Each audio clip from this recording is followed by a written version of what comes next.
strategies that we saw in the 20s, 30s. He's actually the master planner for Los Angeles, and he really believed data was important for developing planning strategies during urban renewal.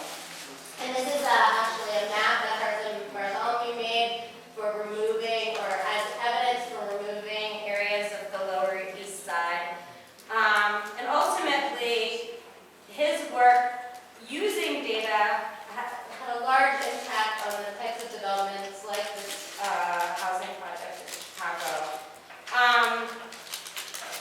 Also, we see this type of work in transportation planning, where the Cross Manhattan Artery and related improvements really use data as evidence, as important procedures for that. But I think data visualization can work for both sides of the force. In this case, it felt very top-down, but I think actually we can use data for a public good and use it to create important policy change. So I'm going to talk about a very old project because I think it's relevant to the work that you guys are doing right now in Brownsville, but I think it's relevant to some of those issues that you've seen previously. And this is a project that I did when I was here at the Spatial Information Design Lab, and I did this with Laura Kurgan, which hopefully you'll meet next semester. And she's a faculty member in our architecture department here. So this project really started with the idea that the prison population in the United States rose from 200,000 in 1970 to upwards of 2 million people in 2000. And what was the reason for this large increase? And so we actually took a data set. This is actually a data set that is collected when prisoners are intaked into the incarceration facilities, and it tells where they lived before they went into prison, how long they'll be in prison, and how much it costs to incarcerate them. We plotted that data on a map by using their address location, and then we added it up block by block, and those very red blocks show where over $1 million was spent to incarcerate people from that block. And so added up block by block, it costs $359 million to imprison people from Brooklyn each year. And from a demographic view, this spending facilitates a mass migration of people to prison, 95% who eventually return home. This is a data visualization that we created that looks at where the person lived before they went to prison and the prison that they went to, showing the funds are largely going upstate. If we focus then in Brownsville, which is an area I know that you guys are working at, it's Community District 16, and it has 3.5% of Brooklyn's population, but 8.5% of its prison emissions. If you zoom in to these 11 blocks, you can see that close to $12 million was spent to incarcerate people from these blocks in 2003. So on a financial scale, prison is becoming the predominant governing institution in these neighborhoods, but lack of investment and resettlement, up to 40% of those who come home are eventually returned to prison.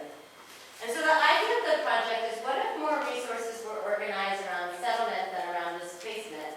How would these parts of the city look different? And so, in part of this project, really thinking about how we could spend that $1 million in a different kind of way, we put together an exhibition at the Architecture League, and this is actually a picture of that exhibition. We looked at New York City, but we also looked at other areas: Wichita, Kansas, New Orleans, New Haven, Phoenix, the Bronx, Manhattan. And then we looked more closely at each borough: Queens, Staten Island, Brooklyn. We put together a pamphlet that talked about different strategies for reinvestment, and particularly thinking about reentry programs for many of the people who are returning home from prison. Ultimately, the exhibition an exhibition in the Museum of Modern Art. And why I mention this is the work that we did here was really meant to bring this idea to larger public. So the idea of using visualization to communicate to broader communities, not just those in the policy arena. And so, as part of the Architecture Week exhibition, we put together people from urban planning, criminal justice policy, people from Brownsville, to think about possible strategies for reinvestment in the community. We worked around a large map of Brownsville, and we included a series of data cards. These are the amount of people who went to high school in Brownsville, the population that are unemployed, moved since 1995, percentage of people of color, jail admissions, parolees, violent crime incidents, food stamp recipients, homeless shelter applicants, and we asked the participants to come up with and envision new strategies for development in Brownsville. And this is them working in the groups during the process. And ultimately, we came up with 4 different strategies from the 4 different tables. And this particular strategy is called the Dynamic Franchise Web, or that's what the table called it. And really, it's thinking about how you can create overlapping services that meet the needs of those in the, coming back from prison. So one of the biggest needs is thinking about law and child care. And so having centers that have law and child care in the same location. And so that this web of associated services would allow people in Brownsville to get the services that they need in their community. Ultimately, we published these in a pamphlet series called the Scenario Planning Workshop to create a dialogue about potential solutions for the problems of Brownsville. Another way that this project had impact beyond the exhibition at the Architecture League was that the maps were actually used in Congress for the Criminal Justice Reinvestment Act of 2009 and also in 2010 to allocate $25 million to reentry programs. And so the maps were actually seen as part of the MoMA exhibition, and the congressman actually took those on and then used them at the congressional hearings. So it shows how visualizations can have an impact broader than you might expect. More recently, the Spatial Information Design Lab has looked at adult probationers and have done a series of maps that look at how to allocate probation centers with probation parolees. And so using strategies and data mapping tools from the Justice Reinvestment Project, we are planning a series of opportunity hubs to replace select probation waiting rooms citywide. And our goal is to change the culture of probation towards a viable alternative to incarceration. So focusing on infrastructure, which is resource-driven and serves the needs of specific clients. And so this, in many ways, is a direct relationship to the Dynamic Franchise Web in that these waiting centers that looked like kind of something in the DMV that you might be waiting, were turned into, here's another one in Midtown, were turned into resource centers where they could have learn about job training programs, get access to job programs. They also were able to make appointments or interviews with lawyers that might represent them in their case. And so kind of thinking about using these waiting rooms as resource centers and positioning them in neighborhoods where the most parolees existed. And so this is the first of a series of them that was put in Brownsville.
updates around contaminated groundwater site, vacant residential, some public housing, and again, an elevated highway. The same in New Orleans. And so really, these maps, and we see this also in the Bronx in New York, on this housing project in the South Bronx, one of the poorest areas of the Bronx. So the idea here is to think that we see issues of social exclusion, but those have a physical representation in the landscape, and how to think about transforming these particular areas. And so really this project was thinking about how we can use data and design to have a policy impact on the built environment that we hope that would affect the lives of people. I'm going to talk about our extended relationship in Brownsville after that. I teach a class called Crowdsourced City, which is really thinking about how we can use civic technology in place and how to build technology to meet the needs of community organizations. So this is a project that my students did called Mother Gasson's Brownsville Corner Stories, which is a text message history tour trying to talk about the positive stories of Brownsville instead of all of these kind of negative stories that we often hear in the news. And this really came from a partnership that we did with Common Ground and the Brownsville Community Partnership. And they set the agenda. So in this class, I work with social organizations to think about technology that will meet their need. And what they really wanted to do is, how can we use technology to tell a positive story about Brownsville? How can we be more positive about this space so that people in Brownsville feel positive about it? So my students started to look online, and they saw that Brownsville actually had a lot of Facebook pages where there were a number of really interesting stories that older members in the community put out to talk about the history of Brownsville. This is actually Rosetta Gasson's page, and she's one of the oldest residents of Brownsville, and she has this great page where she's always putting up kind of different history or text messaging. So what my students decided to do is actually collect all of this positive social media data into one place. And they created a database that they put into a walking tour. So this one says, Stone Ave was renamed for Rosetta Mother Gasson, who believed knowledge of shared history and cultural heritage was built on the block. And there's some other different histories that were put together. The students developed a web map where they actually put these different histories on the map so that people could engage them. They called it Bricks of Brownsville, and they created a website where other people could contribute their positive stories as well. So it wasn't just collecting things from Facebook, but it was also collecting from their resources. So how it worked is they collected data from Facebook, it went into Mother Gasson's stories. The organizers at Brownsville Community Partnership put those stories into a database, and youth in the Brownsville Community Partnership made these stickers that were seen all along Brownsville. When you saw the stickers, you could text in and hear that particular story. And this is all designed by my students, I should tell you. These are their slides from their final project. I want to be clear about that. So Mother Gasson's Brownsville's Corner Stories. Here's the website that they created. Here's the stories. These are the text messages that came in. And these were actually what you would see in and around the neighborhood. And so I bring this up just because I know you guys are working in Brownsville, and I think something that's really important to remember is there's a lot of positive history, and to be able to talk about the positive stories is something that's really, I think, important to that community when you're addressing so much negativity is associated with it. If you don't know Bobby, then you don't know Brooklyn. And so when people actually texted in to get this story, they would type in, they would call this phone number, and then they would type 010, and then it would allow people to contribute their own stories. So when the students actually released this history tour, we got a lot of data from people in the neighborhood telling their own stories and their own positive stories about Brownsville. We also did get some negative ones, and so it talks about the kind of racial tension going on in the neighborhood and also just a kind of feeling of hopelessness that you often hear from the residents here in Brownsville. I want to shift the conversation a little bit. One of the things that you can see from all these projects is I'm really interested in how big data can change the way that we think about place, and you can't help but miss the idea that it's going to change the world, but I really think that big data will not change the world unless it's collected and synthesized into tools that have a public benefit. And so some of the projects that you saw earlier are really using data as a tool for policy change. And so if data is the new infrastructure, like pipes and water pipes were at the turn of the century, I think we need to think about data as being something that you can use as a public good. And so one area of focus that I have in this way of thinking about data is how can we create tools that allow citizens to collect their own data outside formal government channels, and how can they change the dynamics of controlling information, putting the hands in the citizens. So I'm going to talk about two projects, and I really like to tell stories with data. So I'm going to tell you one, which is called the Digital Matatus Project, which is a collaboration with the University of Nairobi, actually Columbia's Center for Sustainable Urban Development, the Civic Data Design Lab, which is my lab, a local technology firm in Nairobi, and the Rockefeller Foundation. And I've been doing work in Nairobi for quite some time, and most of my work has been around the severe congestion problems.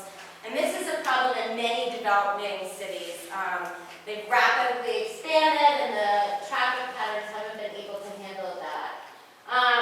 I made one of the first GIS data sets in Nairobi to put together a transportation model to direct and coordinate transportation flow. This data actually was the first data set for the city, and it's actually what you see on Google Maps and OpenStreetMaps right now. Part of that modeling needed land use maps so that we could add that to the origin destination flow. But as we were doing this project, one of the things that we didn't have data on were these matatus, these small vans that 3.5 million people in Nairobi depend upon for their everyday transit. They are the public transit system in the city. They represent about 40% of the vehicles on the roadway. So we really wanted to think about how to create data for these systems. And I just want to give you an idea of what a matatu is like.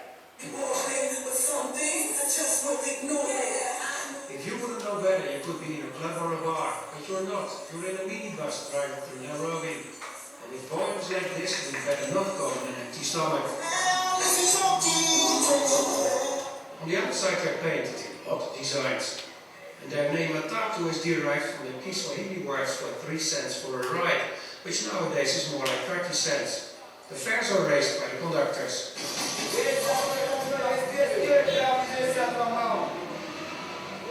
Traveling by Matatu is a daily reality for millions of Kenyans. It even became a trademark for this East African. So matatus are discussed in Nairobi just like we discussed the New York subway system. People are always, it's the main topic of conversation.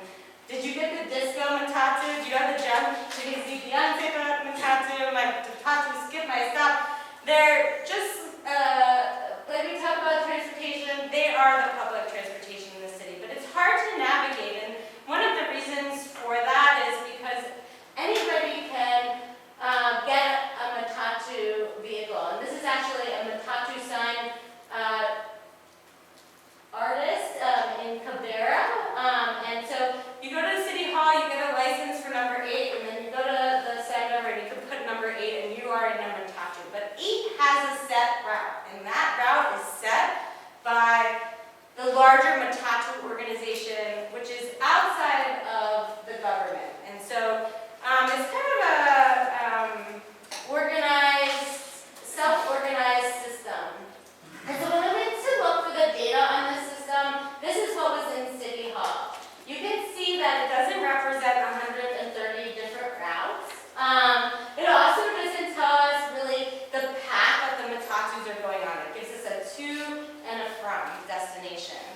So we thought, how can we create raw data for our model, but also a data set for anybody who's trying to navigate the system. So the public in Nairobi really know their own route, but they don't know the whole system as a whole. And one thing I should note is that cell phone use in Nairobi is very high. Nairobi people use something called M-Pesa, which allows you to send your cell phone minutes to buy coffee, or actually you can, in some of the matatus, you can send your cell phone minutes to get on a matatu ride. So we thought, how can we leverage the ubiquitous nature of cell phone use in Nairobi, Kenya, to capture data on the informal transit system, which most citizens depend upon, and open that data for anyone to use. So we developed an app that citizens can have on their phone that actually collects the routes of the matatu system and actually collects data on it. We collected that data in something called GTFS. Does anybody know what GTFS is? Everybody always gives me a blank stare, but you guys have actually all probably used GTFS in the last week. If you ever route yourself on Google, the back end of the transit routing is stored in this GTFS data set. So we collected the data in that data set so that we can ultimately put the data that we collected into Google Maps, and actually we're in negotiation with Google right now to do that. I just want to give you an idea of what the data collection process looks like. So what happens is as they're riding on the subway, it's giving unique identifiers to each stop, and it's actually creating the pathway of the network itself. As people are collecting the information, they're actually giving names to the stops. We collected information on designated stops and undesignated stops, which I'm going to speed up a little bit so you guys can see that. And this was important for our model in terms of thinking about if a matatu goes off the roadway, how to handle that. So you can see that the blue actually represents a number of the designated, undesignated stops. But I think one of the biggest things is how can we create something from this data set that anybody in Nairobi can understand? And so we began to transform the data into a visualization. We've made each quarter have a specific color. And so right now what you're seeing is I'm offsetting all of the routes along one particular quarter. And we created a legend to go along the different quarters in Nairobi. I'm just going to skip ahead. And then what we did is we overlaid a grid on top of that data set and created a more structured transportation map. And so this is a kind of a diagram of what you would see in New York, London, Paris. We put major stops, and one of the ways that people in Nairobi navigate the city is they don't have a normal address system, but rather they say, I'm going to Safaricom, drop me at Safaricom. And so we use that frame of reference in which to develop the map. We added points of interest, such as parks, major roadways, and we added information about the routes overall. And then we created the legend. We did also zoom into the center system. But one of the things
one is one where you use it very much like you would use Google, and you figure out how to route your trip. This one called Mach Reroute actually won the Kenyan Technology Award, and so it allows you to route your trip. It also feeds in Twitter data about crashes, so you would avoid a particular Matatu if you know that there's a crash or accident on that site. But I think one of the biggest successes of this project was when the city of Nairobi called a press conference and made it the official map of the city. This is actually the city officials giving it to the county government. And the reason I think that this is why we felt this was so successful is that the city felt involved enough in the process of collecting the data that they felt that they owned the map, and that they trusted it and are now kind of promoting it outside of our work itself. The maps were in the newspaper to give greater access and equity to a larger population, and so not only is the data used for our model, but it's used by the citizens overall. I should note that I was on a meeting this morning where the representation of the map was used for a BRT line planning project by the UN Habitat, and so they actually used the same colors and quarter lines. And so I think the fact that the UN is using it as a way to describe transportation in the city is really important in terms of starting a dialogue about how we can handle the congestion problems. I'm going to move to a very different project because I feel like data can be used all over the world. This is a project that I did in Midtown Manhattan. And this was a project that happened in 2010, or started in 2010, when the city was really thinking about rezoning the Garment District. And how many people know what the Garment District is? A few of you. So actually, the Garment District is actually protected zoning for manufacturing, and it's in Midtown Manhattan. And you can understand why the city might want to rezone this district. It's right between the post office, bus terminal, and many subway lines exist along its route. Fashion is really produced in the Garment District, and the type of fashion that's produced here, I would say, would be the prototypes that then get sent all over the world. So it's not large runs that we think about, but typically in apparel manufacturing. You can see fashion on the streets in the district. And the fashion designers were very concerned about the district being rezoned because they use it as a place to prototype their products. And one of their arguments was that proximity really mattered to the way that they did their work, and the ability to go from different manufacturers,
and that was one of them.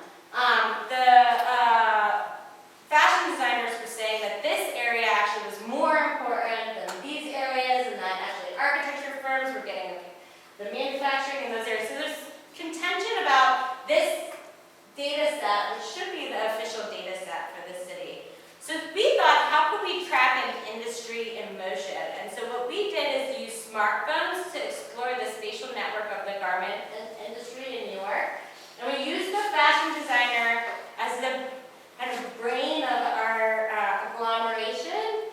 And we used social media to track where they went for a 2-week period. And so what happened is fashion designers would, and we actually recruited 100 different fashion designers from large and small firms inside the garment district and outside. So we had people from Westchester, New Jersey, Brooklyn, and smaller boutiques, but then we had many larger people, including people from the Network Park, Calvin Klein, that participated in this study and checked in everywhere they went for a 2-week period. And this is what the data looks like. And one of the things that you can see is that many of the trips do in fact go into the garment district. When we actually did the statistics on it, it's 90% of the trips actually go into the garment center, or business-related trips that they made when the garment center. I'm not going to go through the whole 2 weeks. You get the idea here. And one of the things that became really important for this research is the benefit of being in the agglomeration. So this is actually one trip from a participant in the study, and they went to New York Beads, Funda Beads, Taha Shoho, which is a bead store, Beads World, also beads, Meyer Imports that sells beads, QX for Mink, which sells beads. So clearly this participant of the study went out to look for beads and then come back to their studio. So that's what they were arguing the benefit of the garment district was to their work. And then we looked at where the businesses were. So if you think back to that map that we saw earlier, where most of the businesses officially reported by the IRS were being located on Broadway, these are the actual businesses that people in the study, participants in the study went to. And a lot of them hug 8th Avenue, which is what we heard a lot more from the fashion designers themselves. So you can see the difference between this map and the previous map. We found that the garment, fashion workers whose firms are located outside the fashion bit appear to capture the same external economies from agglomeration as those with firms within the bit. And so both of them spend about 100 minutes on trips, but people in the garment district can make 9 trips, and people outside the district can make 4 trips, but they can chain their trips. And so they go in and they do a number of different things.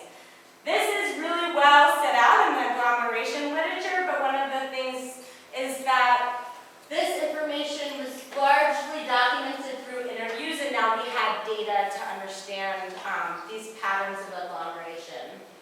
The other finding is that firm size and type, rather than geographic location, seem to be the #1 indicator for how the agglomeration is used by the fashion design community. So one of the arguments that was being made by the city is that mostly small designers use these small firms. So it's what gets them started in the design world, and that they would be the ones that would be most affected if we move the district. And so if we move the district, we should really think about setting up incubators, which is important, but the smaller designers were actually doing a lot more of their manufacturing on their own, so doing their own sewing. And it was really the large and mid-level designers that are using the district to make these prototypes that then get sent all over the world.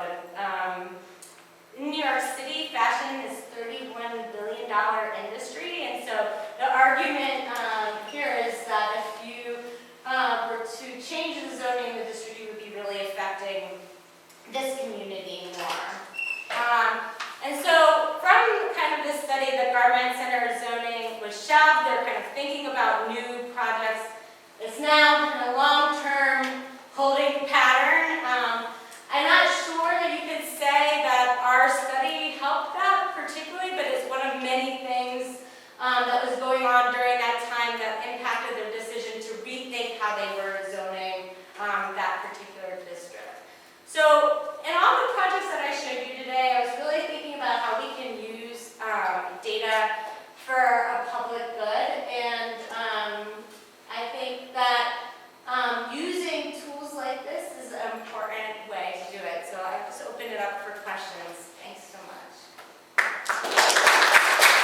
also want to